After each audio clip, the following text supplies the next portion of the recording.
Olá, gente, muito bom dia. Hoje, dia 2 de fevereiro. Meu Deus, onde está janeiro?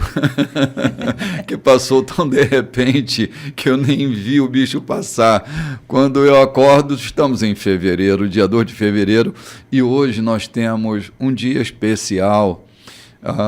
É um dia especial, é um dia em que nós comemos de sua carne, bebemos do seu sangue, mantemos comunhão real com aquele que nos chamou da morte para a vida, daquele que nos arregimentou do império das trevas e nos transportou para o reino do Filho do seu amor. Eu quero saudar a todos com muita alegria nesse dia 2 de fevereiro, nesse domingo, logo pela manhã, dizendo a você que a nossa alegria é grande em compartilhar as escrituras com vocês, nosso coração ferve de alegria, de zelo. Domingo passado, eu estava dizendo, estamos vivendo uma insegurança teológica tão grave no nosso país.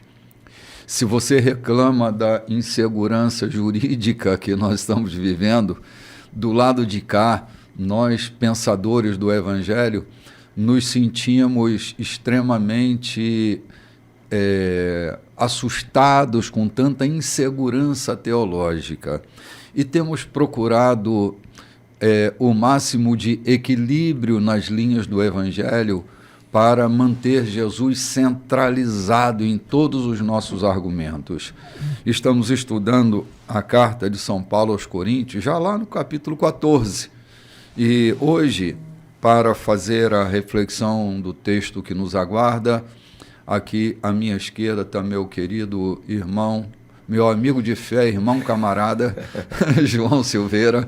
Muito bom dia, pastor querido. Muito bom dia, meu querido bispo, muito bom dia, companheiro do programa, e muito bom dia a você que está do outro lado, a razão de estarmos sentados aqui, transmitindo da palavra de Deus para o seu coração.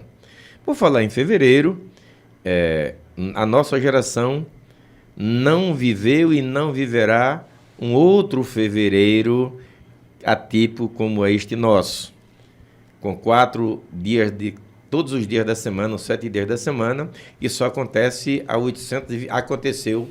823 anos atrás, só vai acontecer daqui a 823 anos à frente. Então, e com um dia de 25 horas, né? Último dia de fevereiro terá 25 horas. Bem, isso é uma questão meteorológica, é uma questão dos estudiosos. A gente está apenas falando por curiosidade, porque nos chegou realmente às mãos. O certo é que nós passamos janeiro cheio de êxito, cheio de alegria, de realizações.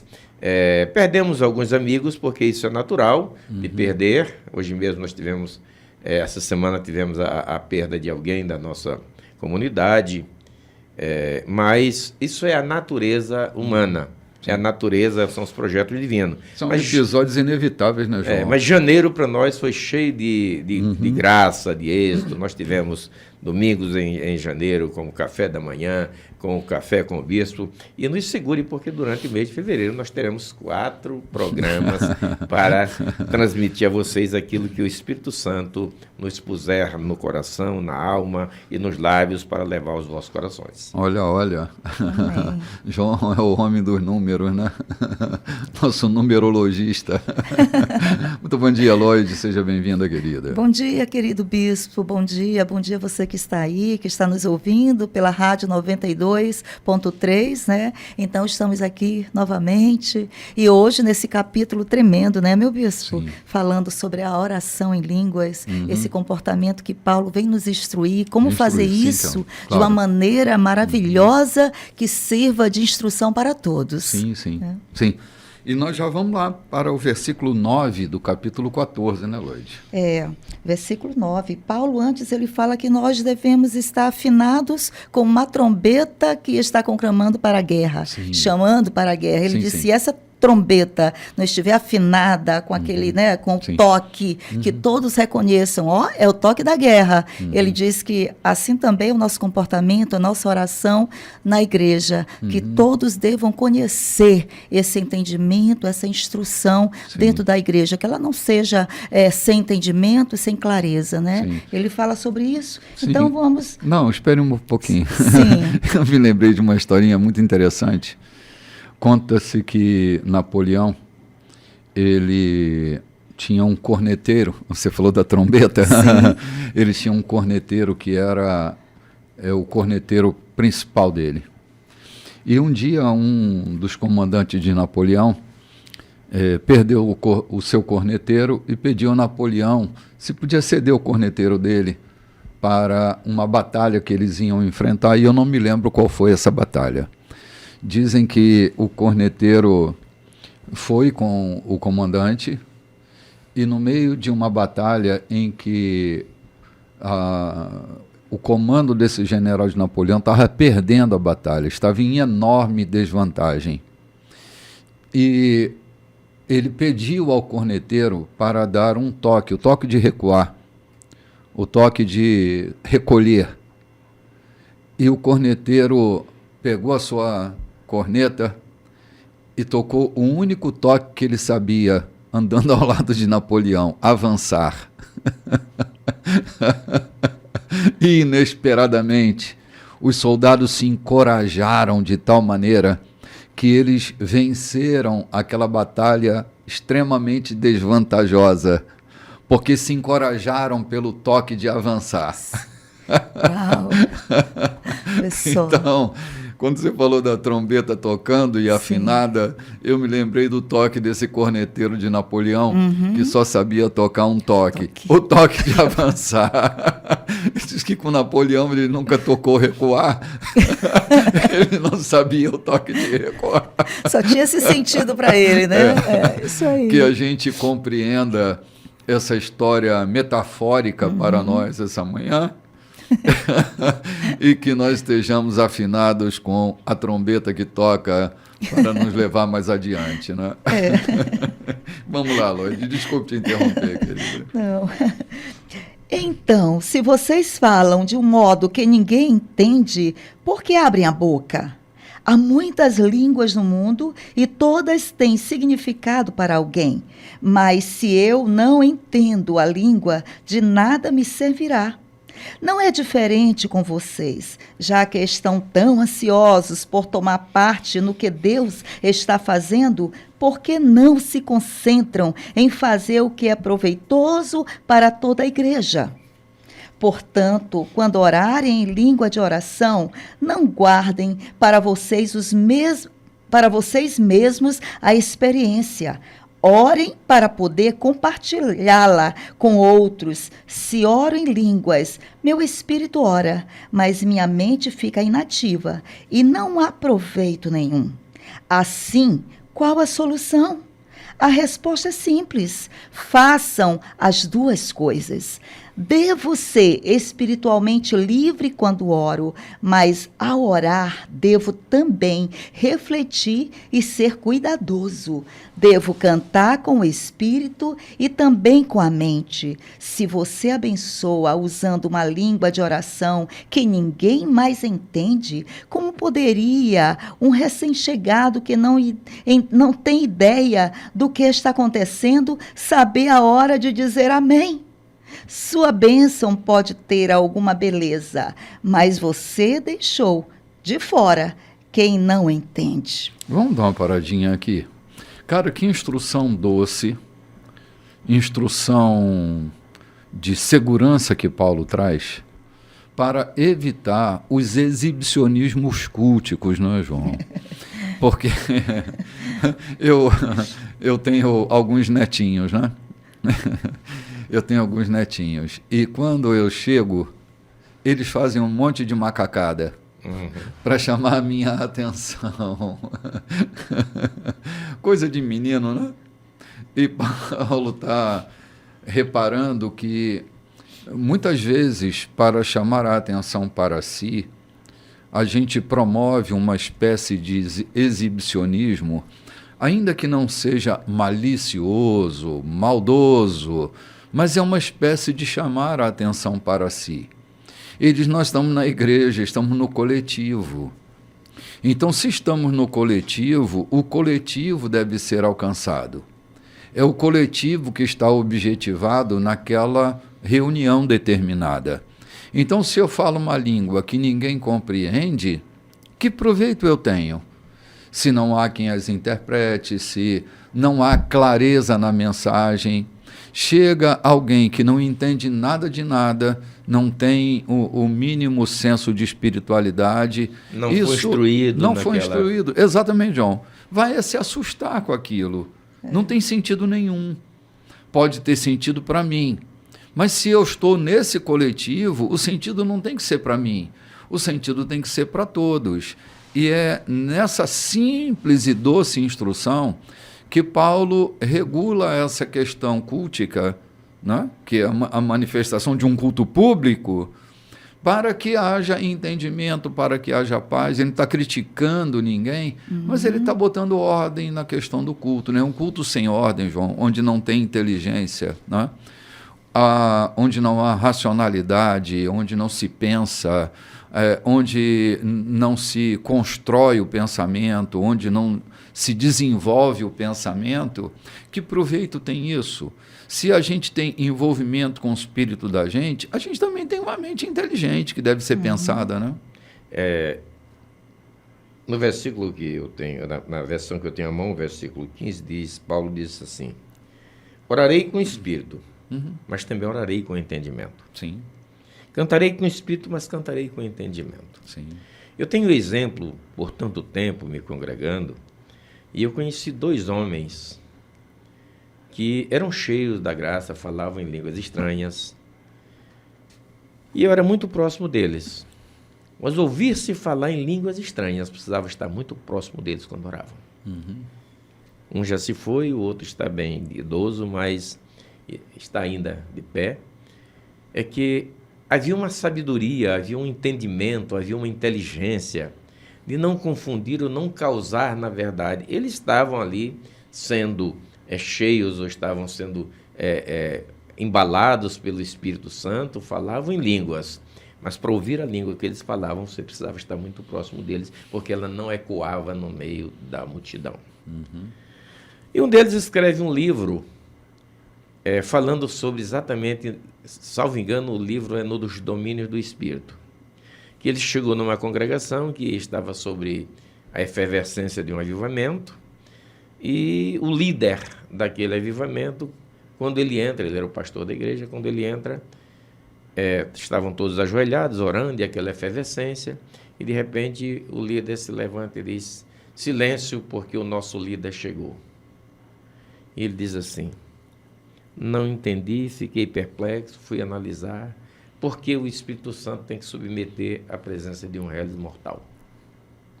Ou seja, naquele capítulo do livro, ele fala exatamente sobre esse cuidado. Vou falar em línguas, mas falo de forma que não provoque confusão no outro. E é o que Paulo está dizendo aqui. Ele não proíbe que se fale, que se ore em línguas estranhas. Ele não proíbe que se cante em línguas estranhas, contanto que não gere confusão aqueles que não entendem, que não provaram, aqueles que ainda não foram ensinados, doutrinados nesse conhecimento, que ainda não provaram dessa graça maravilhosa de falar em línguas. E então, Paulo, eu entendo que ele está exatamente usando esse capítulo para dizer isso. Tenha cuidado, seja sábio, ore com entendimento, a fim de não provocar confusão naqueles neófitos. Muito bem. O cuidado, né? Sim. É porque quando estamos orando em língua, nós não estamos fora do nosso sentido.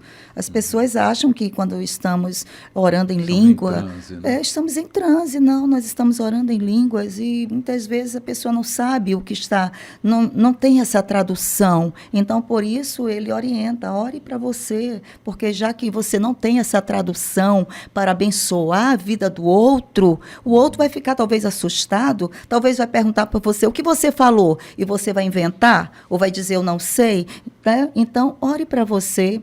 Se for em um lugar que está livre, está todo mundo falando em língua, glorificando em voz alta, tudo bem, que não tem ninguém de fora, são todos domésticos, todos da casa, eu acho que aí está tudo bem, todo mundo orando em línguas ao Senhor, ali em crescimento, desenvolvendo os seus dons, né? Sim. Mas aqui quando ele fala, quando tem alguém de fora, o que isso vai servir? Sim. Até mesmo para os da casa, que não conhecem isso também, né? Então, nós não estamos em transe, nós temos domínio sobre o nosso corpo. É que o espírito do profeta está sujeito ao profeta. Sujeito ao profeta. Nós temos domínio. Sim. Sabemos quando parar. Então, deixando bem claro na nossa fala do que Paulo disse, nós aqui estamos exatamente só clareando mais aquilo que Paulo disse. Não há nenhuma aversão, não há nenhuma repreensão, não há nenhuma reprovação ao falar em línguas. Nós adotamos, nós falamos, contanto que estamos aproveitando o que Paulo disse, com entendimento, a fim de não gerar confusão naqueles que ainda não conhecem e ainda não vivenciaram esse mistério. Sim. Eu tive uma professora de ética quando eu fazia o seminário. Uma mulher muito sóbria, muito instruída, a professora Aparecida.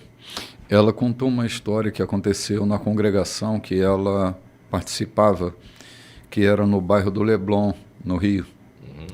Uma igreja que era muito pequenininha, era uma porta de rolo, né, como chama? Uma porta de rolo. E o pastor estava sentado lá no púlpito, né?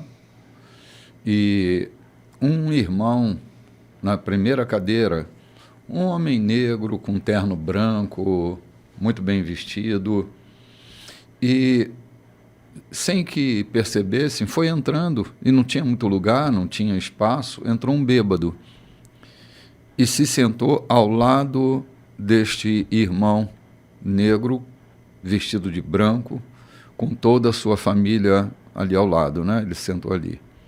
E o culto acontecendo, o pregador pregando, e esse irmão começou a falar em língua estranha. E o bêbado olhou para ele e disse: não estou entendendo o que o senhor está falando. E o pastor fazendo sinal para um diácono acalmar o bêbado, né? E o bêbado não estava entendendo nada e o cara continuava pregando e o irmão falando em língua. Ele disse: rapaz, o que tu está falando aí que eu não estou entendendo nada que tu está falando? Aí o diácono disse: rapaz, silêncio, que é Jesus que está falando. E ele disse: Jesus, se fosse São Benedito até que eu acreditava, mas Jesus... E essa história nunca me esqueci, porque ela é muito cômica, mas real, verdadeira, não foi uma história inventada. Foi uma história vivida por ela estava lá nesse culto, né? Então, tu imagina, nós estamos falando exatamente disso. Alguém que não está ali, era um bêbado, né? Eu acho que todo pregador precisa de um bêbado um dia na sua vida, né? Eles bagunçam um pouco com a história, né? Então, essa experiência dela me marcou profundamente, embora seja quase que uma anedota, né? Mas isso acontece, de alguma forma acontece. Quando você tem uma experiência como essa, o cara não está entendendo nada. Então, qual é o motivo disso, né? De eu estar falando tão alto, né? Para que minha voz seja ouvida e não entendida. Então, o que Paulo está dizendo é assim, cara, vamos usar um critério de sobriedade. Estamos no meio da congregação. Se é para edificar, então fale. Se não é para edificar, fale para si ir. Noutra oportunidade, Paulo disse: façai tudo para a edificação dos santos. Sim, claro. Então, fazer para gerar ou para exibicionismo é triste, é dolorido. Infelizmente acontece porque já acontecia, e Paulo está falando disso aqui. Exatamente. Ele não fala com essa linguagem de exibicionismo, mas na verdade ele está disciplinando a forma sensata que edifique os santos que estão no culto. Quem vem para um culto na igreja deve, e eu creio que venha, com o sentimento de ouvir a palavra, de cultuar com a sua voz, de cultuar com a sua gratidão, de cultuar com a sua oferta. Sim. Não vem para ouvir barulho ou sair com a cabeça cheia de confusão. Perfeito. E nós devemos, como ministros da igreja, ter o cuidado de não deixar que ninguém saia da igreja com dúvidas, com questionamentos que o leve a nunca mais voltar, né? Exatamente. Ele fala, né, desse culto aberto. Aham. É um perigo para esse culto aberto, né? Uma desnecessidade muito grande. É o que ele né, fala. Quando eu estou num culto aberto, aí ele diz, eu prefiro tomar cuidados, né? Quer dizer, então tem isso. Eu posso continuar aqui? Claro, Então, é verso 18, né? Ele diz, sou grato a Deus pelo dom que nos concedeu de orar e louvar em línguas. Esse dom nos permite desfrutar uma intimidade maravilhosa com Ele. Eu participo disso tanto quanto vocês, ou até mais. Olha só, só que quando eu estou com a igreja reunida para o culto, prefiro dizer 5 palavras que todos entendam, a dizer 10.000 que não façam nenhum sentido para os ouvidos, para os ouvintes. Perfeito. Pronto, Perfeito. aqui está tudo. Aí está tudo. É essa instrução que a gente precisa absorver para não perder o sentido do coletivo, o sentido da reunião pública. Você não perde o sentido. Se isso é feito no particular, está tudo certo, não tem reprovação nenhuma, não tem coisa nenhuma. Mas quando isso é feito no coletivo, eu também prefiro falar 5 palavras que me entendam do que 10.000 palavras que ninguém compreende absolutamente nada. Você não perde o sentido. Qual o sentido de estar ali no coletivo, não é? E eu quero aproveitar, talvez, mais além disso. Muitas vezes fazemos um sermão rebuscado com vocábulos tão exacerbados que muitos indoutos não conseguem perceber. Sim. Eu prefiro a natureza, a minha forma natural de falar, do que rebuscar alguma coisa para que, se eu falar em uma linguagem comum, todos entendem. Todos entendem, do sábio ao mais indouto. Agora, se eu falar com rebuscos, palavras rebuscadas, nem sempre aqueles que têm pouco entendimento compreenderão. Sim. Então, eu quero entender aqui que a gente também pode descer, além das línguas, também para o sermão comum. Sim, claro. Sim, isso mesmo. Claro que sim. João, eu era um menino pregador, né? Eu comecei a pregar muito cedo. Assim que eu me converti, 3 meses depois já estava pregando. E eu tive um pastor muito exigente. E ele fazia nós, os pregadores jovens da igreja, decorarmos palavras novas do dicionário. Eu tive uma experiência trágica comigo mesmo. Eu fui pregar numa igreja e quando eu terminei de pregar, uma senhorazinha estava bem à porta. Era daquelas igrejas que o pastor fica na porta, apertando a mão de todo mundo que vai embora, dando, né? Esperando o elogio do sermão e tal. E lá estava eu. Lá estava eu. E uma senhorinha, cara, passou por mim e disse, meu jovem, que palavras bonitas. Mas não entendi nada. Eu não entendi nada, mas muito bonitas suas palavras. Eu fiquei com tanta vergonha, João. Eu disse, meu Deus, eu te prometo, eu vou usar para cada palavra pelo menos uma meia dúzia de sinônimos para que todo mundo me entenda, porque pode ser que haja pessoas que estão me entendendo e outras não. Se eu prego e as crianças não estão entendendo, eu tenho que questionar a minha forma, a maneira que eu estou usando. Porque numa mensagem precisa ser tão simples que as crianças sejam capazes de entender. Se eu usar palavras, não é? Expressões que as crianças não são capazes de entender, essa mensagem está comprometida. Eu não vou querer voltar lá. As crianças não vão querer voltar lá. Sim, e os adultos que não entendem nada também não. É que Paulo fala, sua bênção pode ter alguma beleza, mas você deixou de fora quem não entende. Né? A bênção é bonita, as palavras rebuscadas, o dom está ali, aflorando. Olha, fulano fala em línguas, olha como fulano fala bem em línguas, Sim. mas deixou de fora. É um abençoado, mas não abençoa ninguém.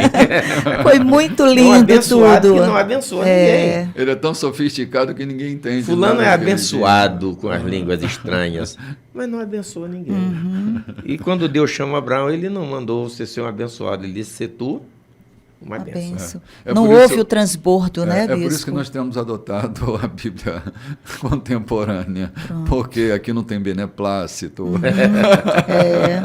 Linguagem clara. Se a gente disser beneplácito, pouca gente vai entender. Talvez, será que beneplácito era algum companheiro de Paulo nas suas jornadas, né? Pois é. Bené. Então, adotar uma linguagem que todos entendam, talvez seja a melhor opção para um A gente está pregador. vendo né? aqui a resposta de alguns dos nossos ouvintes, Aham. elogiando a forma que a gente, a linguagem que a gente usa, né? Sim, sim. Gente, vamos tomar um cafezinho? A gente volta já já aí para o versículo 20, né? Olá, gente, muito bom dia. Estamos no capítulo 2 da nossa programação, trabalhando o livro de primeira carta aos Coríntios, no capítulo 14. Já estamos avançando aqui para o versículo 18, né, Loide? 18. Antes de começarmos o versículo 18, eu queria compartilhar com você uma aferição que eu fiz, que me deixou muito feliz. Eu acho que eu estou crescendo. Eu cheguei na casa de um filho meu e meus netos sentaram para discutir teologia comigo. A idade deles é 7, 8 e 12 anos. E quando um deles discutia comigo sobre a divindade de Jesus, ele disse: Jesus não é Deus, vovô. Jesus é filho de Deus. Eu disse: não é. Jesus, ele é Deus.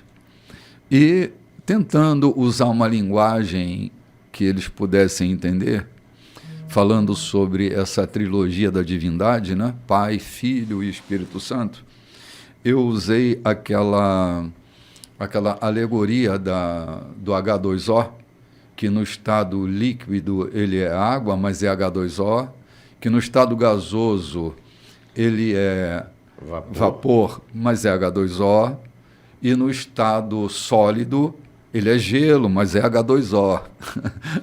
Aí o Benjamin disse: não é, tu quer discutir teologia com o vovô, tu tá maluco.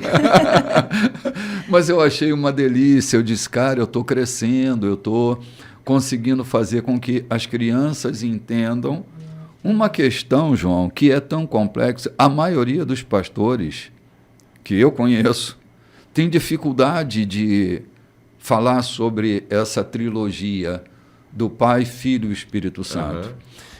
Eles só admitiram que é assim, mas não sabem explicar. Explicando para a criança, eu disse: meu Deus, eu estou ficando rapazinho. Estou conseguindo falar com as crianças sobre um assunto tão complexo, né? E é disso aqui que a gente está tratando, né? Que a gente fale numa língua onde todos possam entender. Aproveitando, eu queria também aproveitar a oportunidade que há muitos dos pastores nos ouvindo. Alguns usam o nosso programa com escola dominical. Eu queria pedir, não descuide dos vossos adolescentes. No domingo próximo passado, eu fui chamado a ministrar para adolescentes. E eu fui ver quanto não há nada de conhecimento bíblico ou talvez secular por falta de informação. Eu até citei que quando eu estudava, nós tínhamos uma matéria chamada Organização Social e Política do Brasil, e que os alunos que eu estava ministrando, ninguém sabe o sistema de governo do nosso país. E tinha meninos de 13 anos até 10. Ninguém sabia o sistema governamental. Não se ensina nada. Na escola não se ensina nada.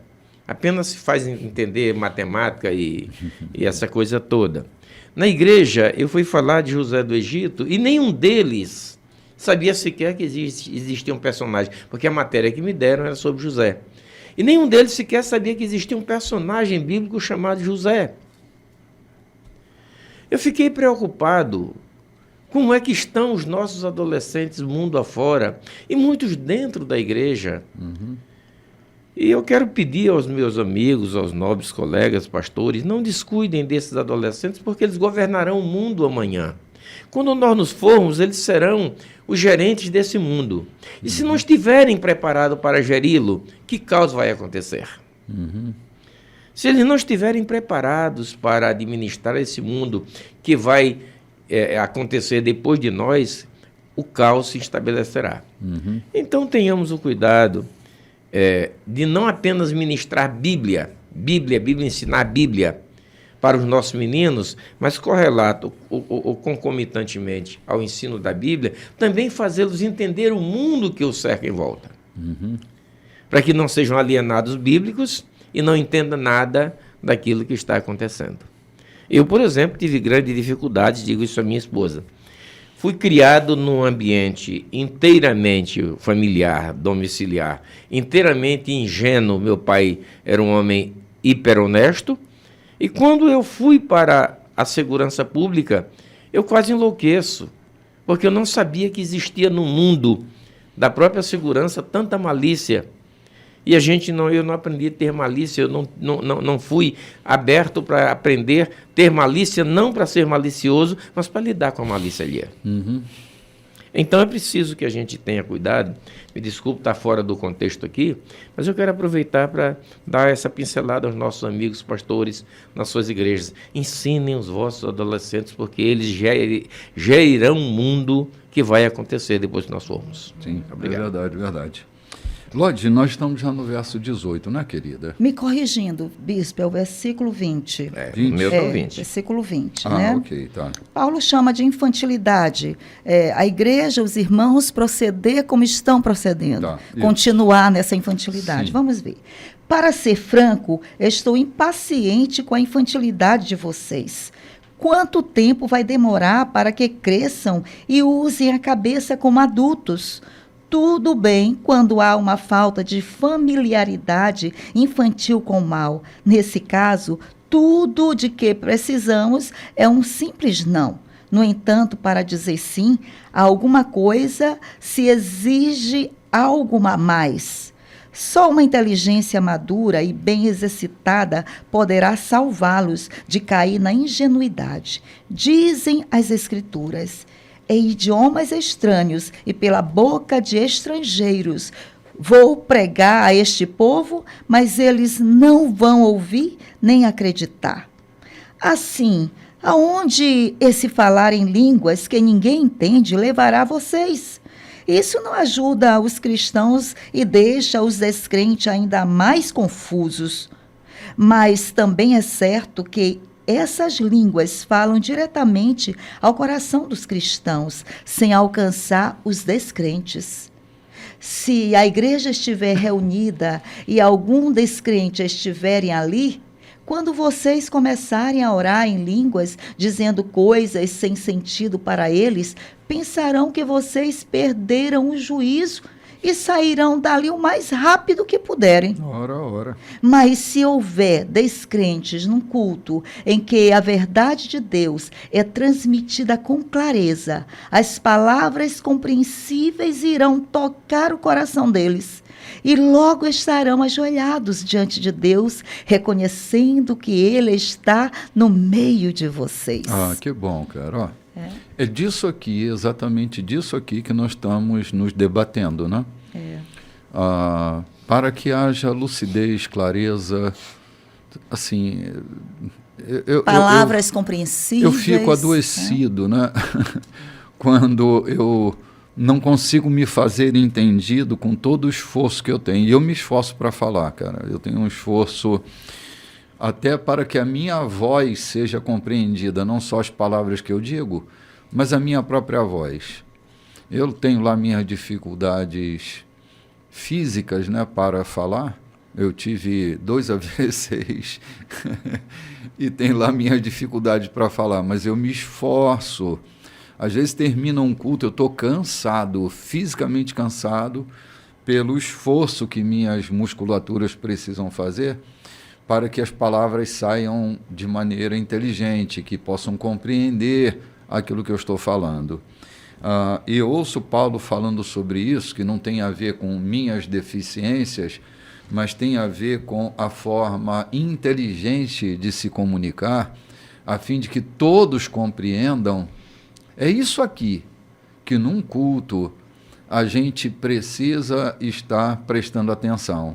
O que eu estou falando tem sentido, não é? É inteligente, né? E isso produz mudança e transformação na vida das pessoas, ou tudo que eu estou produzindo é uma grande pirotecnia. É desinteressante. Sim. A pessoa vai lá, deixa eu ir embora que eu não estou entendendo nada. Sim, é possível. Então fica mexendo. Hoje, assim, por educação, alguns ficam mexendo no celular o tempo todo, porque não tem interesse do que estão ouvindo, porque o que está sendo dito não tem proveito. O pastor João sempre diz uma coisa assim, sobre uma mensagem no final dela, que ela precisa ir para a tua semana. Né? Ela precisa ser curtida durante a semana, desenvolvida durante a semana. Se o que eu ouço não me faz pensar para a semana, né? Sair da mente para o coração, né? Sim, ser do ramo do cognitivo, né? para o ramo do coração, sim, né? Sim. Sim, para ser abrigada, agasalhada, concebida. Tem uma canção do Asaf que ele diz que seja transformada a tua palavra, vida em mim, né? Que as palavras sejam transformadas em vida em mim, na minha vida. Toda vez que eu vou pregar alguma coisa, minha intenção conspiracional é que haja vida naquilo que eu estou dizendo, que aquilo seja transformado numa parte da minha vida, que as palavras saiam do sentido da literatura e elas ganhem autonomia dentro de mim, né?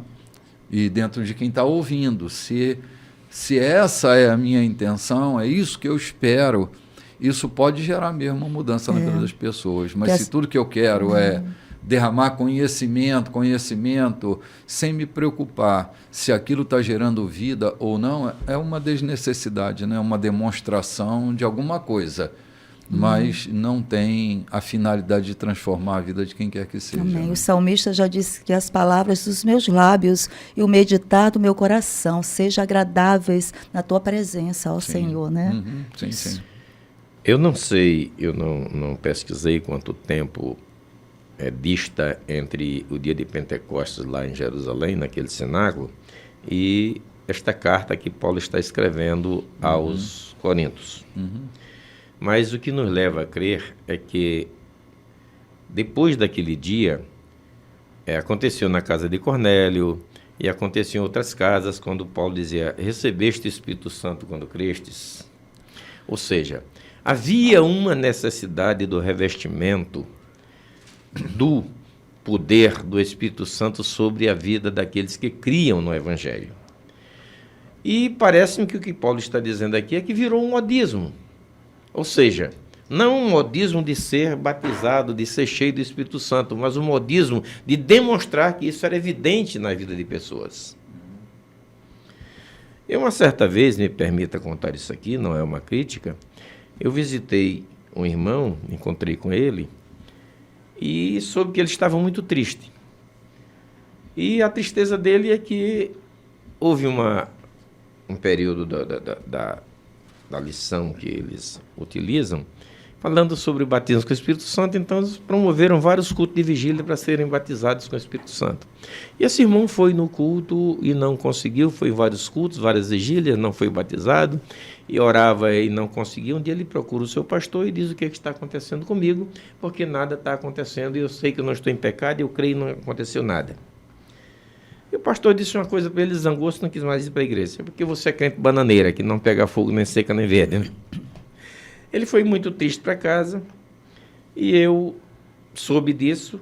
Eu havia comprado um carro novo, uma caminhonete nova, e estava lá na cidade nesse dia e peguei, olhei para ele e perguntei, se eu te desse essa caminhonete para você utilizar, você faria o quê? Eu utilizava em prol da minha família, a favor da minha família. Você tem uma garagem para colocá-la? Não, não tem. Você tem dinheiro para pagar o IPVA dela, que vai acontecer agora em janeiro, e custa mais de R$3.000? Também não tem. Você sabe dirigir uma caminhonete dessa? Também não. Você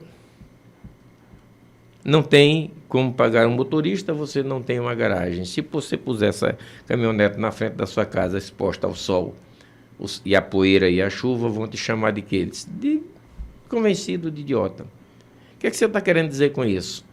Por que você foi buscar, para que você foi buscar o batismo com o Espírito Santo na igreja onde você foi? Foi para ter um carimbo na sua carteira de santo? Porque você não sabe o que fazer com esse poder. Você sabe o que está lá em Atos 1:8? É ser testemunha. É evidenciar a Cristo na vida dos outros. Você estava pronto para isso? Não. Então, Deus não estraga aquilo que é seu, nem o seu vaso, nem o seu espírito. Então, por que eu estou falando isso aqui? Porque parece que lá em Corintos, os irmãos estavam demonstrando que eram santos, que falavam em línguas, e exibiam isso, a tanto que Paulo se preocupa em escrever uma carta e dizer, meus irmãos, vamos parar de ser meninos, desse exibicionismo, vamos orar, vamos ser cheios do Espírito Santo, mas vamos orar a Deus em línguas, de forma que sejamos edificados, em nós mesmos, pelo que falamos, e não gerar confusão dentro da igreja. Então, gerou um exibicionismo ali na igreja de Corinto, que Paulo se obriga a escrever uma carta e dizer, sejam mais adultos e não meninos, porque o poder de Deus que está operando em vocês está servindo para a confusão dentre aqueles que vão à igreja e não entendem nada. Então, hoje, é possível, nós já vivemos muitos modismos exibicionistas, dente de ouro, jogar o paletó e cair, profetas que fazem a cidade acordar de madrugada para ficar na fila para vê-lo profetizar, entregando as promessas que faz como profeta. Eu não quero chamá-lo, dizer que não é profeta, que é anticristo. Agora, eu não vejo necessidade desse modismo continuar acontecendo entre aqueles que conhecem a Deus e se dizem cristãos. Uhum. Ok. Paulo está regulando, né, Lloyd, nessas linhas aqui, a questão do culto, né, para que não seja anárquico, né, não seja uma bagunça, ele está colocando ordem na coisa, né. E ele vai seguindo, dando mais instruções, dizendo, assim quero que vocês façam. Façam o seguinte, quando se reunirem no culto, cada um de vocês esteja preparado para fazer o que for proveitoso para todos. Cantar um hino, ensinar uma lição, contar uma história, fazer uma oração, interpretar línguas. Se forem feitas orações em línguas, que sejam no máximo 2 ou 3, mas apenas se estiver presente alguém que possa interpretar o que estão dizendo. Se não houver, que isso fique entre vocês e Deus. E que não haja mais de 2 ou 3 pessoas falando por culto. E os demais ouçam e guardem tudo no coração. Cada um, por sua vez, faça a sua parte, sem que ninguém assuma o controle. Assim, cada pessoa que falar tem a chance de dizer algo especial da parte de Deus. E vocês irão aprender uns com os outros. Se escolherem falar, são também responsáveis pelo modo e pelo momento de falar. Quando adoramos da maneira certa, não há confusão. Deus nos conduz à harmonia. Isso vale para todas as igrejas. Ótimo. Olha que lição preciosa. Precioso. Paulo sempre, assim, esse capítulo todo ele vai falar para todos, porque ele está regulando essa questão do culto para todos, não é? Que estejam preparados para fazer o que vão fazer. Sim, né? Ele fala sobre Sim. isso. O que eu penso assim, tudo que a gente faz para Deus dentro de um culto, a gente precisa fazer bem, fazer o melhor que a gente puder.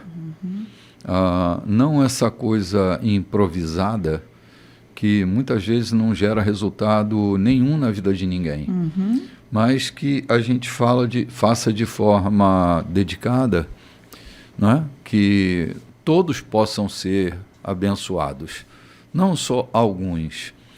Eu aprendi logo cedo, João, que um culto e a mensagem de um culto, ela não pode ser um laço de carapuça, né? A gente não pode, da tribuna, tá lançando pedras específicas para acertar alguns. A mensagem é de Deus para todos, não como uma espécie de pirraça que a gente quer acertar a vida de alguém. Indiretas. Então, como o microfone dá poderes, né? O microfone dá poderes às pessoas, às vezes se usa o microfone para atingir alguém. Eu tinha um pastor logo na minha juventude que ele dizia que do púlpito não se joga pedra para acertar cabrito, porque eles são espertos, eles abaixam a cabeça e a pedra bate na ovelha, né? Então, assim, se tu tem que tratar com um cabrito, vai lá cara a cara e vai tratar com ele. Bota a corda nele, leve não fica jogando pedra, porque eles são espertos e as ovelhas acabam machucadas com as pedradas que saem do púlpito. Que assim, na minha vida toda, eu vi isso acontecendo. Eu aprendi com um pregador, hoje pastor, bem mais novo do que eu, mas me ensinou uma coisa que eu guardo comigo hoje. Quando você for levar um sermão à igreja, não escolha aquele texto que mais te agrada, que seja mais fácil de comentar, que te dá mais eloquência. Vá ao seu quarto, peça a Deus a orientação do que a igreja dele precisa ouvir naquela noite. Se você vai pregar para a igreja de Deus, entre no seu quarto antes de preparar o sermão e pergunte que mensagem a igreja está precisando ouvir, querendo ouvir, para que você pregue e ela tenha eficácia. Isso fazem mais de 30 anos que eu ouvi, aprendi isso, e Deus tem dado a graça de fazer exatamente isso. Não elaborar um sermão em cima de um texto que eu gosto, que eu acho bonito, que me chamou a atenção. Para impressionar as pessoas, né? Que mexe com o meu coração, que é bonito. Não. Eu pergunto a Deus qual é a mensagem que a tua igreja está necessitando ouvir. E Deus vai falar na necessidade dessa igreja, né, Bispo? Sim. Vai trazendo respostas a orações, né? E o culto vai ficando dinâmico, né? E assim Deus vai abençoando. Sim. A igreja vai desenvolvendo. Eu falava de uma canção do Asaf. Essa canção começa assim: Senhor, eu quero estar atento para ouvir tudo que estás falando à igreja. Dize, eu quero obedecer, quero ser fiel no ouvir e no fazer. Essa deve ser a disposição de um pregador, não é? O que tu estás falando à igreja? O que tu queres que a igreja receba essa tarde, essa noite, essa manhã, nesse instante, né? Se eu estiver atento às palavras de Deus, né, para a vida da igreja, eu estarei sendo eficiente.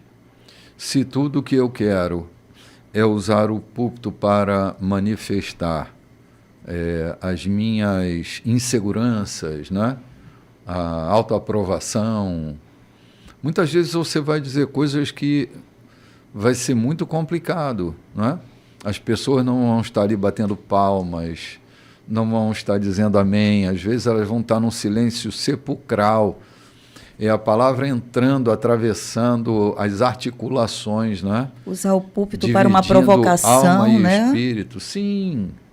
Isso é ilegítimo, Lloyd. Hoje é muito comum, né, Bispo? É comum, mas é ilegítimo. Usarem o púlpito como resposta a uma provocação, disse-me disse.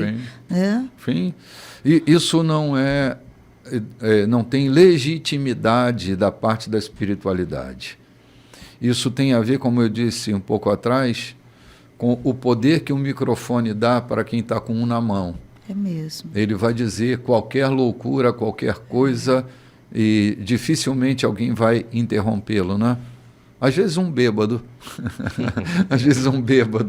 vai interrompê-lo para a glória de Deus. Usar o microfone para fazer denúncias sobre a vida conjugal, como é o que tem acontecido muito, né? A gente tem visto denúncias, reclamações a respeito de relacionamentos em família.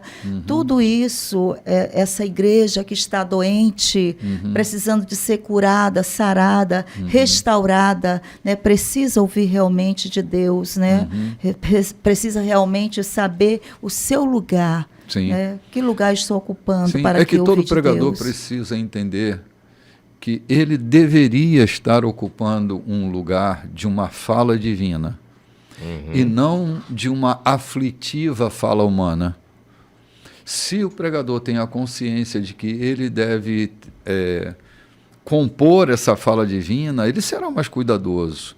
Mas quando ele está ali para revanche, está ali para atacar alguém, não, ele assume o lugar espúrio, um lugar que não é dele, não foi feito para aquilo. O púlpito não é um ringue, não é uma arena, né? Bem assim como neste programa, nós não estamos aqui para atacar A ou B, para dar clareza à palavra de Deus de forma que o Espírito Santo nos revele. Mas não há intenção nenhuma em nós fazermos crítica a esta ou aquela forma denominacional de acontecer. Sim. Afinal de contas, a gente não quer mal a quase ninguém. Quase ninguém. A gente vai ali tomar um cafezinho, gente, e a gente volta já já. Olá, queridos. Hoje, dia 2 de fevereiro, domingo muito especial para nós. E nós estamos tocando em assuntos, tão particulares e pertinentes àquela igreja que Paulo está edificando, está preparando um terreno para a maturidade do desenvolvimento dessa igreja, uma igreja tão preciosa, que tem a sua iniciação numa sociedade tão construída, numa cultura bastante diferente da cultura do reino, e Paulo está colocando em ordem algumas coisas que lá ele está observando e vendo que, cara, isso aqui está fora do eixo, isso aqui precisa melhorar. É como quem edifica a igreja. Ele, às vezes, observa a igreja para que pontualmente ele toque em assuntos que pertencem ao conflito, pertence à prática daquela igreja específica, né? Quando Paulo vai escrever aos Gálatas, por exemplo, ele tem uma narrativa um pouco diferente da que ele tem em Corinto, né? Porque era a pertinência daquela igreja. Isso. Um outro povo, um outro comportamento, né? Então, outra civilização. Outra civilização, exatamente. Como que aquela sociedade foi construída, né? Nessa sociedade, que era uma sociedade de um matriarcalismo muito forte, né? Era uma coisa que a mulher assumia um papel muito dominador. O dominado. Né? Das circunstâncias. Paulo, então, vai pontuar algumas questões aqui que pertencem àquela igreja determinada, né? Então, isso é fruto de uma observação. De uma observação, Me desculpem, isso mesmo. Antecipar, porque a versão que vocês têm, sem dúvida, não vai tratar, não vai usar exatamente esse texto, mas Paulo aqui invoca uma lei, que não é a lei de Moisés. Deve ser uma lei pertinente àquela região. Sim. Não, na nossa versão fala o mesmo texto. Né? Sim, fala também. Na minha, exatamente diz, que é como manda a lei. Sim, a lei de Deus, diz aqui. A lei de Deus orienta nossos procedimentos. Parece que é uma lei natural, né? Uma lei... A lei de Deus, a lei natural de Deus, como Deus constituiu as coisas, né? Talvez seja isso. Talvez né? lá no jardim. Sim, sim. Vamos lá, Lloyd? Vamos lá. Vamos lá, vamos observar como Paulo fala a essas mulheres que essa fala é fruto também de uma observação que ele fez, né, no comportamento da igreja, e essas mulheres que estavam chegando a essa igreja, elas estavam trazendo comportamentos, hábitos, costumes, comportamentos que pertenciam ao mundo onde antes elas faziam parte. Então, agora Paulo está dando orientações. Deixa eu tentar dar uma clareada, tentar dar uma clareada nisso aqui. Dizem os psicólogos, estudiosos do comportamento humano, que aquilo que você adquiriu até os 18 anos, hábitos, costumes, formas de agir, de falar, dificilmente você mudará por completo, por mais que você entre numa civilização inteiramente diferente. Porque aqueles já estão tatuados na sua conduta. Eu, por exemplo, eu como de garfo se eu estiver num ambiente em que exija isso. Mas na minha casa eu como de colher. Sabe por quê? Porque foi assim que eu aprendi na minha casa, na infância. Sim. Eu não conhecia garfo. Então eu só como de garfo se for pertinente o momento. Mas naturalmente eu me sinto muito mais à vontade. Isso por quê? Porque foi a cultura em que eu fui treinado, a cultura em que eu fui vivido. Virou seu hábito, né? Entendeu? Meu hábito. Então, Paulo está falando, eu vou repetir, a uma igreja constituída de pessoas de costumes diversos. A gente falou muito isso aqui no princípio, que muitas mulheres, andarilhas, prostitutas que vinham atrás de aventura na cidade de Corinto, conheceram o evangelho. Mas essas mulheres não foram lapidadas, elas vinham de cultura diversa, ora estavam em Corinto, ora estavam lá na Grécia, por outro lado. Então, aprenderam coisas diferentes, costumes diferentes, talvez fofoca, porque rolava muita fofoca. Eu que o diga, porque eu trabalhei ali da 28 de julho, a Secretaria de Segurança ficava bem perto, e ali estavam todos os antos, as EDM, né? Então, conheci muito de perto a vida daquelas mulheres, como se comportavam, como a fofoca era uma natureza delas. Era de que se alimentavam. Comentar o que aconteceu na noite anterior. Não é diferente, nós estamos chamando a igreja de Corinto dessa forma. Estamos dizendo que Paulo chegou ali e evangelizou mulheres que traziam esses costumes, ou essa conduta de procedimento. E agora Paulo está treinando-as a viver na igreja, trazendo um princípio ético. Eu estou falando isso aqui para que a gente entenda, na verdade, por que Paulo está falando isso. Paulo não está falando para essa nossa sociedade hoje, em que estamos vivendo. Ele está falando para aquela sociedade, ensinando, sem dúvida, vai respingar também um pouco na sociedade de hoje. Mas a sua fala especificamente era para aquele povo, para aquelas mulheres que traziam costumes diferenciados ou nenhum princípio ético ou disciplina. Sim, sim. Vamos lá, Loide. Vamos lá.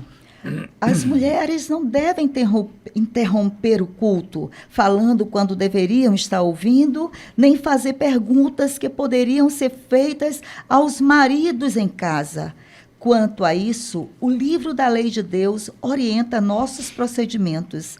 As mulheres não têm licença para usar o momento de culto em conversas desnecessárias. Aqui, só um instantinho. Olha o que ele está tocando. Conversas desnecessárias. No momento do culto, conversas desnecessárias. Tá, só queria sublinhar isso. Ok. Vocês, homens e mulheres, acham que são os grandes ungidos do Senhor que definem o certo e o errado? Pensam que tudo gira em torno de vocês? Pronto, espera aqui. Não preciso parar aqui. Esse sentimento preciosista, ele é um perigo em toda a congregação. Quando a gente encontra pessoas que acham que o mundo gira em torno delas, que elas são as protagonistas da vida. Assim, basta ser da sua própria vida.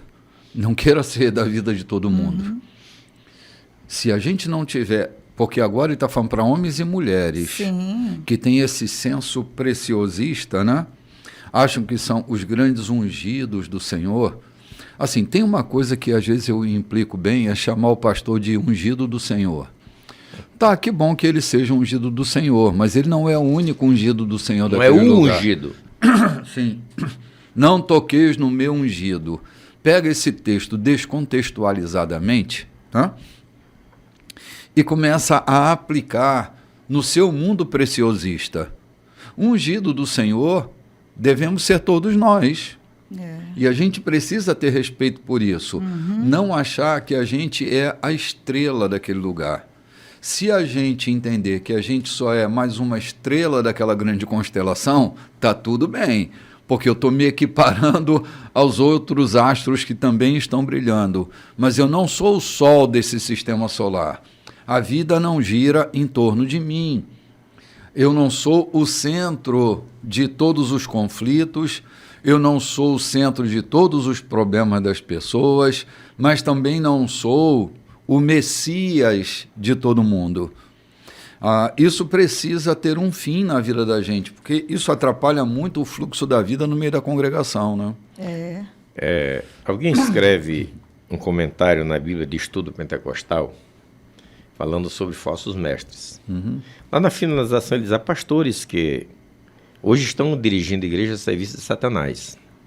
E começaram muito bem intencionados, começaram humildemente, mas a soberba, a vaidade, a ganância foi tomando conta das suas vidas, que hoje já não trabalham mais para Deus, mas trabalham para Satanás, mesmo dirigindo uma igreja. Eu entendo que Paulo está falando aqui exatamente desse sentimento de que eu sou o pastor da igreja. Eu dirijo as finanças da igreja sem dar satisfação àqueles que contribuem.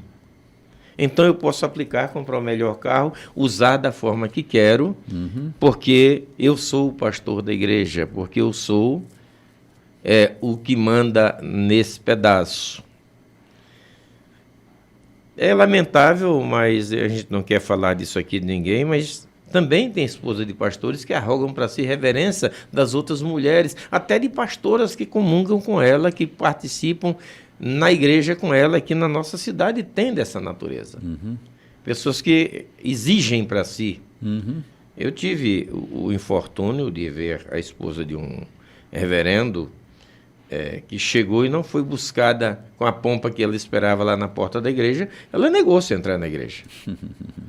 Ela era de fora, estava aqui em São Luís. Eu lembro muito bem disso. Estava participando daquele evento. Ela negou-se, recusou-se a entrar na igreja. Ou seja, o estrelismo, muitas vezes, está tomando de conta, e não é de hoje, Paulo já fala disso aqui, né? Sim, exatamente. Tem uma versão, bispo, que diz que Paulo fala que é bom que a mulher esteja calada na igreja, não é? Essa versão é uma versão assim bem clara. Eu gosto muito, porque existe muita complicação, confusão, conflito por causa daquela interpretação. É bom que a mulher fique calada na igreja. Até se, às vezes, Lodi, se apossam desse texto para não permitir que as mulheres preguem, né? Isso. Não é disso que Paulo está falando. Não é disso que Paulo está falando aqui. Quando Paulo diz as mulheres não devem interromper o culto, né? Falando quando deveria estar ouvindo. Agora é momento de prestar atenção, de aprender. Né? É isso que Paulo está dizendo. É momento de aprender. É momento de você aprender. Guardar no coração para o momento oportuno você também poder ensinar, aplicar, ministrar. É nessa condição que mais lá ali na frente ele vai dizer, se você não prestar atenção, você não vai poder ser usado por Deus. Ele diz, se você não seguir essa minha orientação, você não será usado por Deus. Olha o que ele fala. A diferença dessa fala aqui, desse entendimento para entendimentos tão machistas, tão agressivos, tão grosseiros acerca da mulher. Então ele fala, isso é bom agora, na hora do culto, você prestar atenção. Você que está chegando, você que ainda não conhece, você que ainda não está tão hábil a essa palavra, preste atenção. Então é isso que Paulo fala. Olha, nem fazer perguntas que poderiam ser feitas aos maridos em casa. Perguntas desnecessárias, coisas tão íntimas. Abrir a nossa vida, escancarar a nossa vida um para o outro, que muitas vezes, em vez de abençoar, vai o quê? Vai levar escândalo, não vai edificar. Então, Paulo está tratando dessa forma com as mulheres. Mulheres, cuidado com quem você fala, no que você diz, né? Tem perguntas que compete a você E a sua outra parte, é o seu marido. Marido, compete a você e a sua esposa. Tenha cuidado. Mas, Loide, são perguntas também que diz respeito à própria teologia, ao próprio evangelho. Eu estou falando isso porque não raramente, quando eu e a minha esposa chegamos em casa de um evento evangélico, do culto à noite, a gente não faz um repasse naquilo que ouvimos. E ela começa a me perguntar o que eu entendi, o que eu entendo, como isso acontecer. E ela é criada no Evangelho desde a infância. Mas muito raramente a gente não repassa aquilo que ouviu, aquilo que viu, e ela me procurando esclarecimento sobre aquilo que ela não entendeu.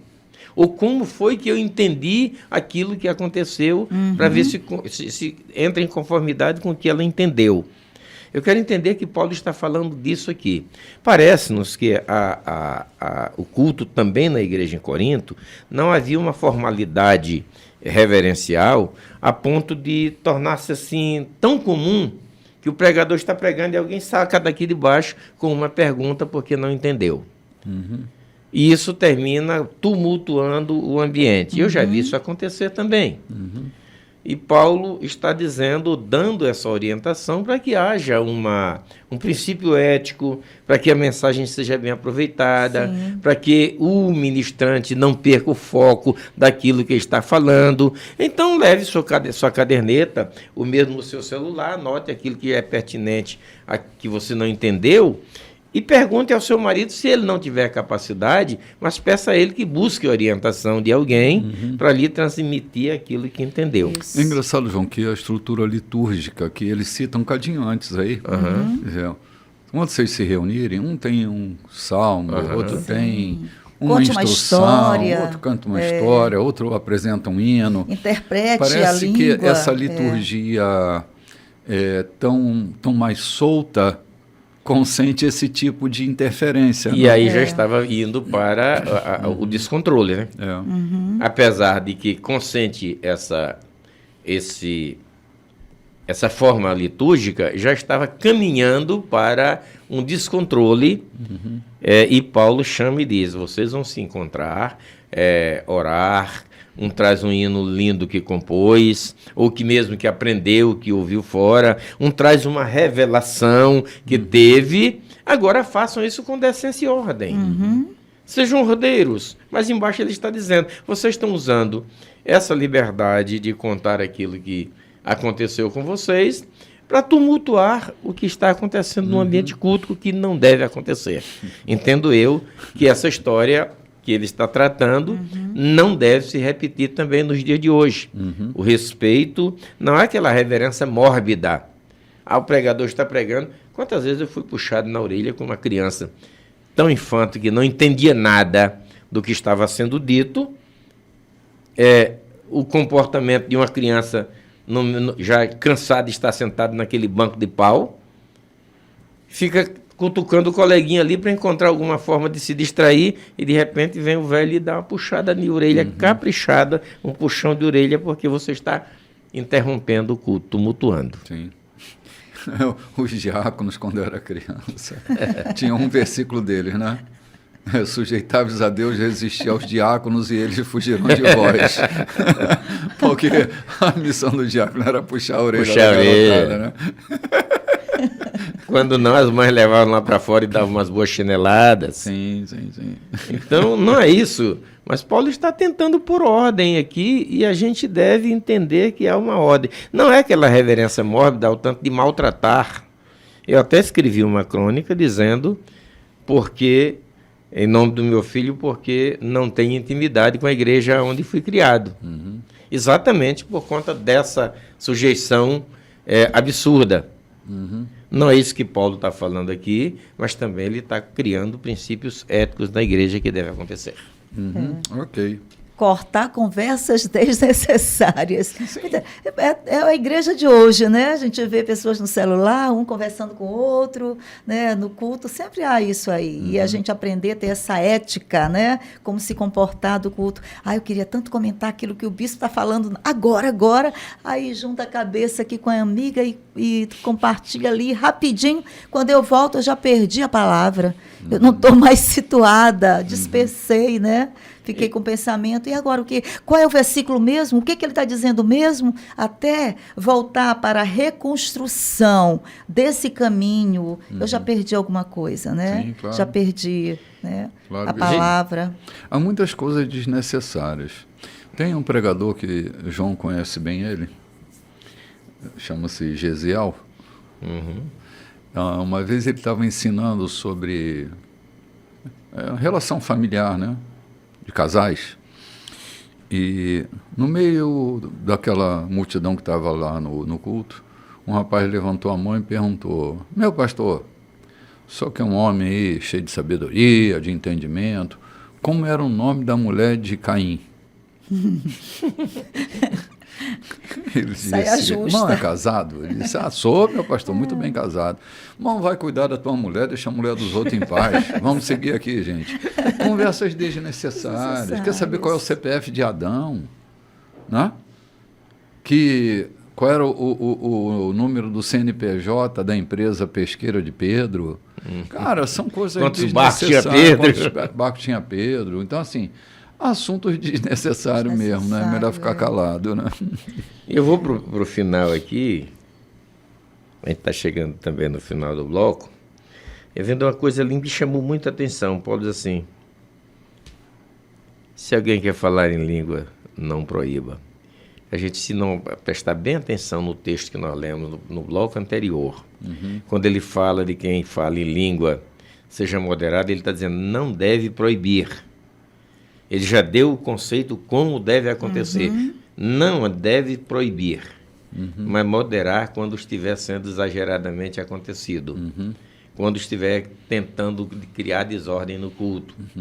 Eu já vi pseudo-profeta interrompendo a mensagem, porque se arrogava profeta e aí falando em línguas, essa coisa toda, terminou desandando tudo. Né?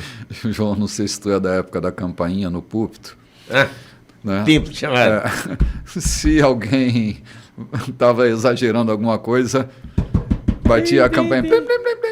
Ou seja, calma, baixa a temperatura. Ai, meu Deus do céu. Não, eu sou dessa época da campainha no púlpito. Também. Isso daí eu não acompanhei. Porque tu não era de uma igreja pentecostal. Não chegou ali. O pastor não tinha o trabalho de ter que apaziguar os ânimos, entendeu? Começava uma gritaria, ninguém entendia nada, ele ia lá e plim. Depende do humor dele. Plim, então, plim, plim. Depende do humor com que ele batia na campainha, né? Sim. Vamos lá, Lloyd. Versículo 37. Se alguém acha que tem alguma palavra da parte de Deus ou se sente inspirado a fazer alguma coisa, preste muita atenção ao que escrevi, pois essas são orientações do Senhor. Se vocês não as seguirem, não serão usados por Deus. 3 conselhos resumem tudo o que falei. Quando transmitirem a verdade de Deus, falem de todo o coração. Se alguém estiver orando em línguas que vocês não entendem, não lhe digam como deve orar. Façam tudo de maneira cortês e organizada em todas as situações. Muito bem, cara. Essa coisa da cortesia é uma das coisas que a igreja precisa desenvolver nas suas relações, né? A brandura é uma das coisas que mais aplacam furores, né? Ter brandura no falar, né? Ter essa forma cortês de se comunicar. Ele, quando trata dessa coisa aqui que saiu do controle, diz: corrige, mas corrige com cortesia. Né? Seja cortês, seja compassivo, lide com cuidado. Queridos, na igreja nós estamos lidando com gente e a gente não tem a mínima ideia como uma pessoa chega para esse culto, João. A mínima. Né? Não é só para esse culto, vem de uma vida tão problemática. A gente conversava aqui em off sobre por que determinados comportamentos. Sim. O princípio que foi criado, Sim. O ambiente em que viveu. Então, você não pode repreender uma criança que vem lá um menino de rua, como aquele nosso amigo traz os meninos para cá, você não pode colocar ele num princípio ético, porque ele foi criado absoluto no meio da rua. Não cabe ali. Corrigir ele com severidade, né? Com severidade é espantá-lo. Sim. É espantá-lo. E assim outras pessoas. O seu costume, a sua forma era diferente. Ele era acostumado a sentar num bar e batucar na mesa e tomar cerveja. Ou sua bebida preferida. Hoje ele vem para a igreja, não quer dizer que o fato dele ter vindo à igreja, todos os hábitos caíram, foram jogados fora. Deus perdoa os pecados, mas os hábitos estão na gente. O despojamento do corpo da carne é lento. O evangelho perdoa o pecado, mas esse hábito, ele está ali, impregnado. É preciso que tenhamos respeito, brandura, cuidado, para não ofender. Porque vai entristecer. Ele não vai perder a sua salvação se ele veio a Cristo e encontrou a salvação.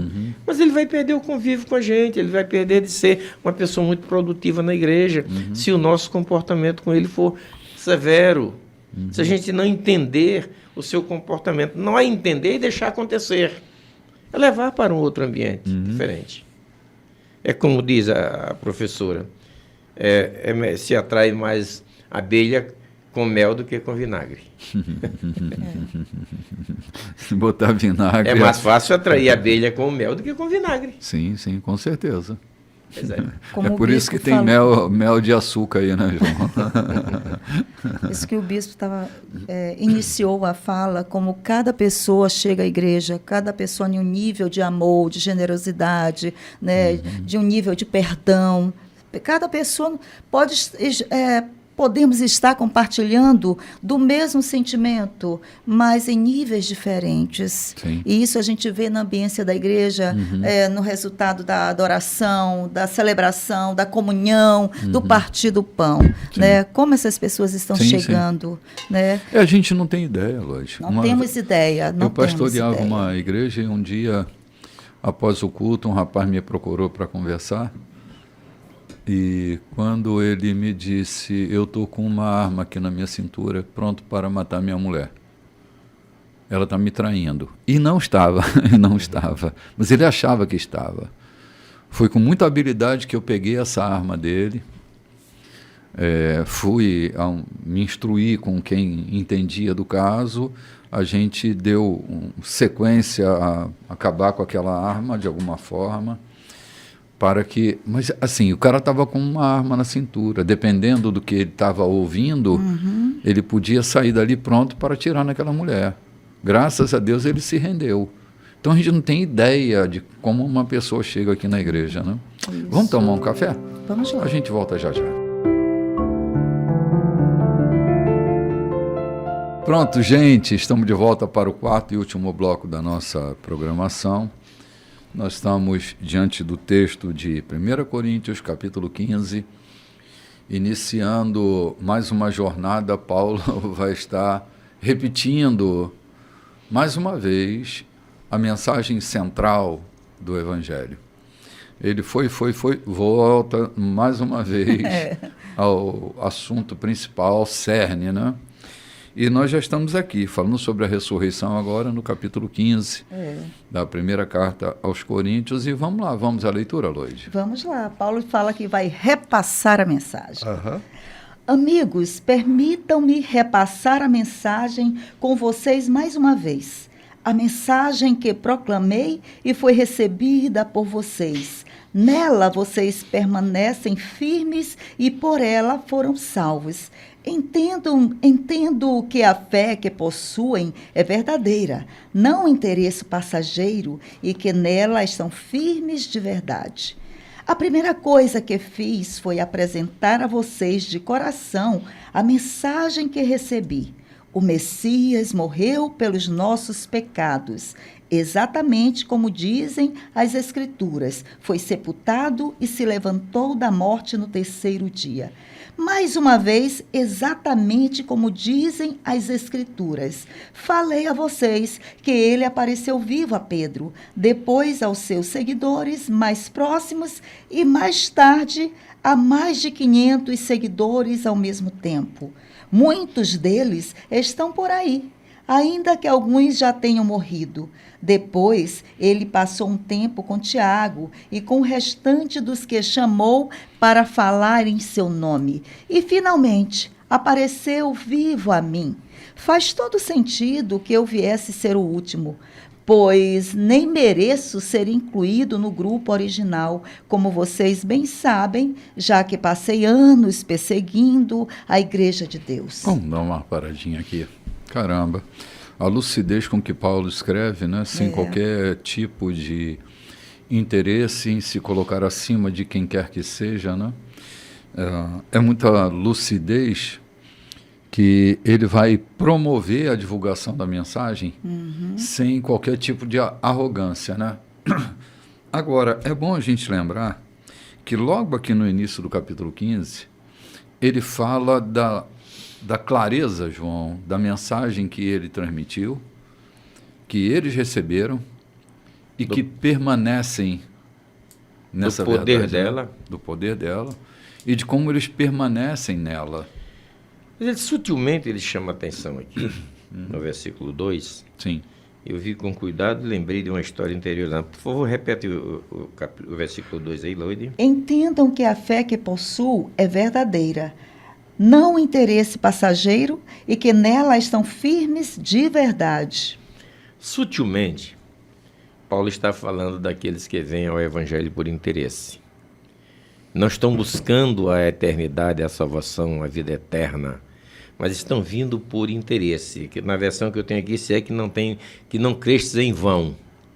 Me fez lembrar de uma história que um pastor me contou lá no interior. Ele ministrava ali às margens do Parnaíba, e tinha uma comunidade que era ferrenhamente vivia em uma religião e não aceitava a intromissão de cristãos ali. E o pastor decidiu dirigir um culto lá. E anunciou que ia dirigir um culto, e homens se prepararam para dizer: se vier aqui vai apanhar. Vamos bater, dar de facão nele e tudo. Esse pastor ainda vive hoje. E ele disse que foi, sem entender, foi dirigir o culto. Mas no dia marcado, no dia aprazado... Não foi por arrogância, né? Não, ele tinha marcado, foi. E quando ele chega, sozinho, um homem chega e diz: pastor, eu quero ser crente. Ele disse: meus irmãos, o culto ainda não começou, você senta aí, ouve a mensagem. E o cara está com o facão de lado, né? Não, eu quero ser crente agora, ore por mim que eu quero ser crente agora. Se é que você insiste, orou pelo cidadão, sentou ali no canto e ficou lá. O pastor dirigiu o culto, pregou, cantou, sozinho, pouca gente. Quando terminou o culto, ele disse: pastor, não quero mais ser crente, não. Mas que história é essa? Você chega aqui sozinho, tão alegre, dizendo que quer ser crente, e agora você decide dizer que não quer mais ser... Não, vou lhe contar, vou ser sincero. Eu fui ser crente porque teve uns vagabundos aqui que disseram que se o senhor viesse pregar aqui, eles iam lhe dar de facão. E eu já trouxe o meu amoladinho, porque se eles viessem aqui tomar gosto, eu ia torar muita gente no facão. Mas como eles não vieram, eu também não quero mais ser crente. Eu ouvindo isso aqui de Paulo, eu entendi. Ou seja, há muitos que vêm ao Evangelho por um interesse particular. Ele disse: é que não crestes em vão. Há muita gente que... Nós estamos criticando, né?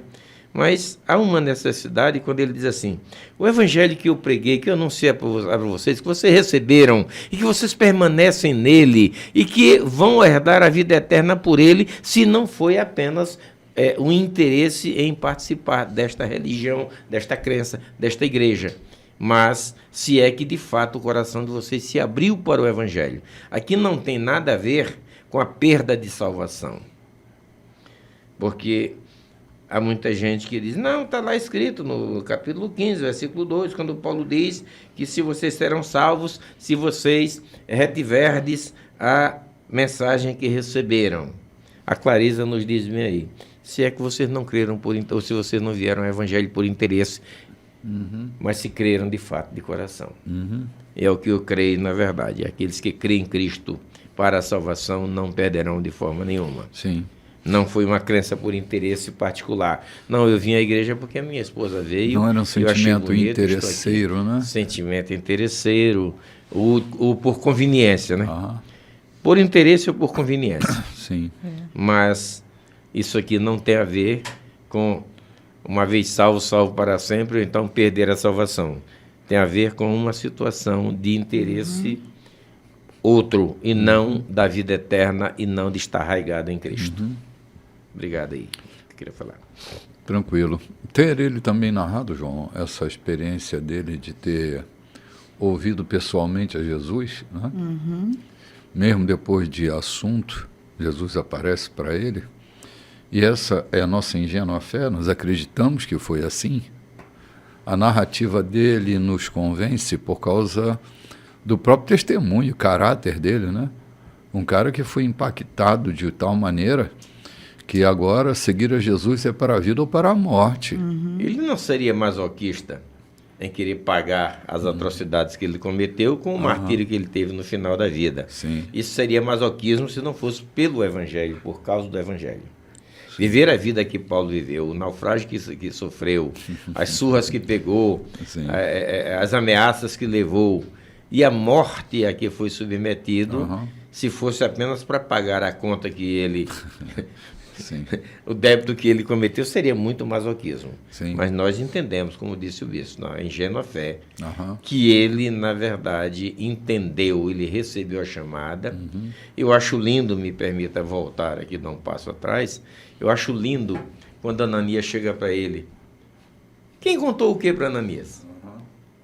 Quem foi o fofoqueiro que disse, Ananias, aí tem um cidadão na cidade que Jesus apareceu para ele e disse isso, isso. Não, eu tenho certeza que não apareceu ninguém. Ananias estava orando e recebe a mensagem, chega direto e diz, aquele Jesus que te apareceu no caminho também esteve na minha casa e me mandou vir aqui. Sim. Isso são os absolutos de Deus. Sim. Incompreensível à mente humana. São segredos de Deus para aqueles que creem nele. O que Paulo ouve aquele dia importa que ele padeça muito pelo Evangelho, né? Foi um chamado para padecer, né? Não foi chamado para ser padre, para ser padre, foi para padecer. Esse Paulo tão racional, né? Ele diz aqui, finalmente apareceu vivo a mim. Né? Essa certeza que esse Jesus estava vivo e finalmente apareceu vivo. Sim. Ele poderia dizer, apareceu a mim, sem ter certeza qual era esse estado desse Jesus que apareceu. Mas ele diz, vivo a mim, estava vivo. Aí ele se coloca nesse, olha aqui, onde ele se coloca, faz todo sentido que eu viesse por último. Né? Apareceu a mim por último, mas faz todo sentido que eu viesse por último, pois nem mereço ser incluído no grupo do original, como vocês bem sabem, já que passei anos perseguindo a igreja de Deus. Ele novamente toca nesse assunto, que ele era esse perseguidor, então ele diz, com razão, ele não deveria ter aparecido logo para mim, não, porque quem fui eu? Olha quem eu era, né? Um reconhecimento aí, né? Um abortivo, né? A narrativa das evidências da ressurreição que Paulo coloca aqui, que ele não foi visto por um, por outro, grupos o viram, Mais não era 500, uma miragem, né? Não era uma miragem que alguém viu, não era um plasma, muitas pessoas viram.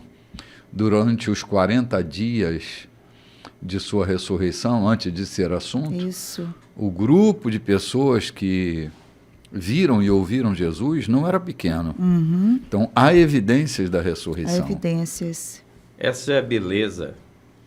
É que Paulo está confirmando esse evangelho e ratificando isso no coração dos coríntios para dizer, eu não fui paroleiro, eu não ensinei uma fábula para vocês, eu não informei alguma coisa que não tenha confirmação, que não tenha veracidade no que estou dizendo. Eu vou informar para vocês.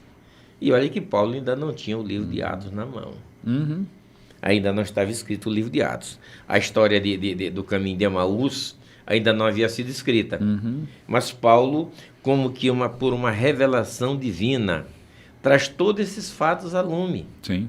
Ele diz... Esses 500 homens que o viram, né, João? Uhum. Só ele, ninguém informou, não há registro nenhum, mas a gente crê que é verdade, porque ele apareceu a muitos. Então Paulo está ratificando a mensagem do Evangelho, não é uma fábula, eu não estou conduzindo a vocês a mudarem de vida, a deixarem de ser mulheres de vida fácil, a deixarem de ser perâmbulos, a deixarem de ser as pessoas que foram apenas por uma fábula que eu quero conduzir você. Não é um Jim Jones, né? Sim. Que levou-os a matar na Guiana. Ele disse, eu estou falando de alguma coisa, de um evangelho que vocês receberam, que vocês creram, que vocês permanecem nele e terão a vida eterna por ele, porque ele tem tanta veracidade do Cristo a quem eu falei para vocês. O Cristo que eu anunciei para vocês viveu, nasceu, morreu, foi crucificado, ressuscitou, apareceu a Maria Madalena, apareceu a Pedro, apareceu aos discípulos no caminho de Emaús, depois apareceu para 500. Então, eu estou contando uma história verdadeira para vocês. Eu não estou tentando enganar vocês. Eu estou ratificando isso. Aquilo que eu falei pessoalmente a vocês, eu estou ratificando em escrita. Continuem firmes, porque isso é verdade. João tem um livro, foi editado pela CPAD, chamado Evidências da Ressurreição. Eu quero sugerir esse livro para quem se interessa pelo assunto da ressurreição. É um livro muito contundente, talvez o livro mais contundente que trata desse assunto da ressurreição. Ele, como eu disse, foi editado pela CPAD, de Sam McDowell. É um livro excepcional. Não é um livro muito moderninho, né? Eu era jovenzinho ainda quando li esse livro. Mas é um livro que marca muito aqueles que têm interesse pela história da ressurreição, né? Falando sobre as questões que são evidentes, né? Que historicamente são comprovadas, que têm consistência sobre a ressurreição de Jesus, né? Porque, saindo um pouco da rota, a gente tem a tendência de crer apenas naquilo que está na Bíblia ou achar que tudo o que aconteceu está na Bíblia. Esse livro é de um americano, foi reeditado pela... Não é isso? Isso, reeditado. Lançado aqui. E eu, quando estive naquela região, no Egito, em Jerusalém, eu me espantei com o número de pesquisadores que estão por ali a vida inteira, buscando evidências de coisas que foram contadas. Coisas que nós aqui no Ocidente não fazemos. Sim. Deixar os nossos afazeres a se dedicar a um projeto. Então, essas evidências que estão lá naquele livro são fato de pesquisa de homens que dedicaram a sua vida fazendo pesquisas para confirmar a historicidade daquilo que foi dito. Sim. Olha, um dos historiadores mais exigentes que a história recente nos informa, esse cara, ele debatia os assuntos bíblicos para ofuscar a grandeza dos assuntos bíblicos, né? Um dia ele começou a estudar Atos dos Apóstolos, e esse cara se converteu, se rendeu a Cristo por causa da precisão que Lucas narra os fatos históricos, né, que estavam acontecendo naquela época. Para ele era assim, era impossível que um livro não merecesse o respeito devido se ele não tivesse tanto detalhe preciso como Lucas escreveu Atos dos Apóstolos. E ele ficou tão impactado que ele acabou se rendendo a Cristo a partir de estudar o livro de Atos dos Apóstolos. Então, assim, há muita coerência. A história bíblica, a história agora recente em pesquisas arqueológicas, eles descobriram vestígios de carruagens, de couraças egípcias ali no Mar Vermelho, Uhum. Que data a história dos egípcios quando perseguiam Moisés, que Moisés atravessa o mar e os egípcios são engolidos por aquelas águas. Rodas ainda intactas, submersas nas águas do Mar Vermelho. Né? Então, assim, nós estamos diante de um livro que só os tolos se atrevem a criticar e a rejeitar. Se a gente tem uma pessoa intelectual, ela pode até não ser cristã, ela pode até não ter se convertido à fé, mas se ela não respeita, a intelectualidade dela é vazia, não tem nenhum sentido, porque é o livro que mais contundência tem nas questões históricas, por exemplo, né? Históricas. Não estou nem tratando da força da mensagem, só das questões históricas já seria suficiente para a gente fechar a boca ao mencionar a Bíblia como um livro, entende? Porque é um livro de muita coerência histórica, né? Bom, vamos lá? Vamos lá. Vamos avançando aí. Vamos, é o capítulo 15, versículo 10. Mas a mim foi concedida a graça bondosa de Deus, e a ela devo tudo que sou. Não posso permitir que sua graça seja desperdiçada. Não trabalhei mais que qualquer um dos outros, embora os resultados não tenham dependido de mim, mas sim de Deus que me deu sua graça. Então, não faz diferença se vocês ouviram a mensagem de mim ou de outro. Nós falamos a verdade de Deus e vocês a receberam e creram. Agora, quero fazer uma pergunta difícil, mas é importante. Se vocês se tornaram cristãos, crendo que Cristo está vivo, ressuscitado dos mortos, como podem alguns de vocês afirmar que não há ressurreição? Se não há ressurreição, Cristo não está vivo. Se Cristo não ressuscitou, tudo o que ensinamos a vocês está errado, e vocês investiram a vida em uma ilusão. Além disso, se não há ressurreição, somos culpados de mentir a vocês sobre Deus e tudo o que apresentamos como testemunho de que Deus ressuscitou, Cristo não passa de engano. Se os mortos não podem ressuscitar, então Cristo não ressuscitou, porque ele morreu de fato. E se Cristo não ressuscitou, vocês continuam na escuridão, mais perdidos do que nunca. Para quem morreu é ainda pior, porque morreram esperando a ressurreição em Cristo. Se tudo o que temos de Cristo serve apenas para alguns poucos anos de vida, coitados de nós. Mas a verdade é que Cristo ressuscitou, sendo o primeiro de muitos que voltarão à vida. Vamos dar uma paradinha por aqui. Vamos parar bem aqui. Pô, tem um pontinho aqui que eu quero considerar antes da explanação da ressurreição. Ele fala, embora os resultados não tenham dependido de mim.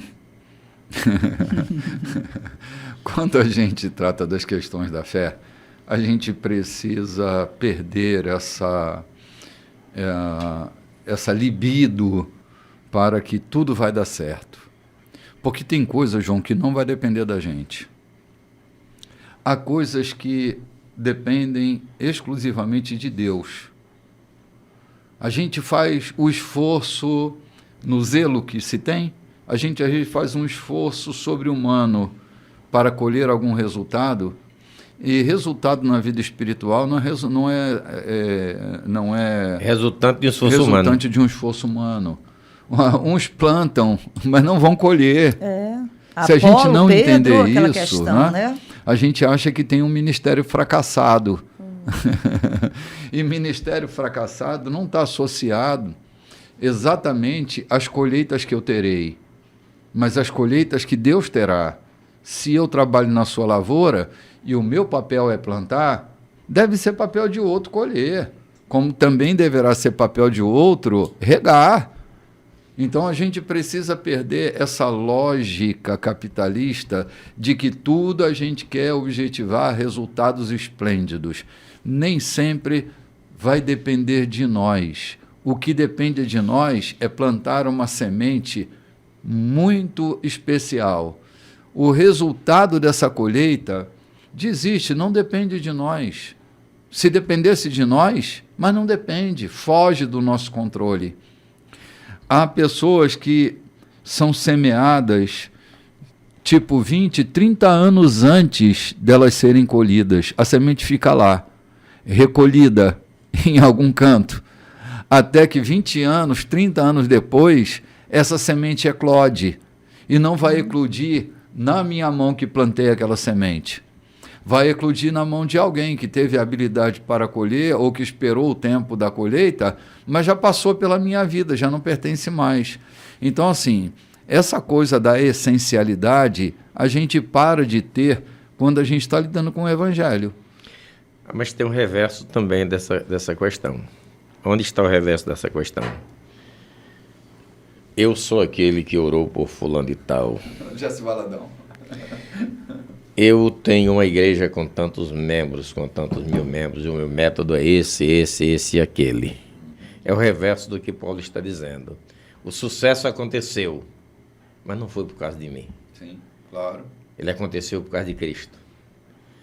Se vocês, em toda a Ásia, ou no mundo de então, creram em Cristo, não é por causa do que eu contei. Sim. É por causa do que Ele é. Sim, sim. Eu apenas transmiti, e ele começa exatamente aqui no capítulo 15, dizendo: e eu notifico a vocês, irmãos, o evangelho que eu já vos tenho anunciado, o qual também vocês recebestes e creram, é o próprio Cristo que ressuscitou. Uhum. Ou seja, não é por conta da minha eloquência. Sim. Não é por conta do meu passado. Lamentavelmente, eu vou tocar num assunto que é meio desagradável, mas é real. Há muita gente ganhando dinheiro com maconha que já deixou de fumar há muito tempo, deixou de traficar, porque ele ainda, ou seja, o testemunho do que ele era é muito mais autêntico do que o que ele é. Sim. Já viram isso? Já, claro, claro. É comum, né, João? É muito comum. O testemunho do que ele era é muito mais eloquente e potente do que o que ele é hoje. Uhum. O que ele era fala mais alto do que o que de fato ele é. Sim. É porque alguns, João, adotam o espetáculo como forma de culto, né? A igreja não é um circo, não é um parque de diversão. E a gente tem que estar atento a isso. Gente, nosso horário foi pro ralo. Estamos Mas no que finalzinho, né? E hoje é um dia especial para nós, né, pastor? Convidamos a todos vocês para participar conosco do nosso culto eucarístico que começará às 18h30. Uhum. Queremos a participação de vocês, teremos o prazer em recebê-los. Muito bem, Nosso gente. Chegando shalom ao para finalzinho vocês. desse domingo pela manhã, nos encontraremos na próxima semana, querendo Deus, nesse mesmo horário. Forte abraço em todos, uma semana feliz e um bom fevereiro para todos, né? Amém. Forte Shalom. abraço, gente. Tchau, tchau. Shalom.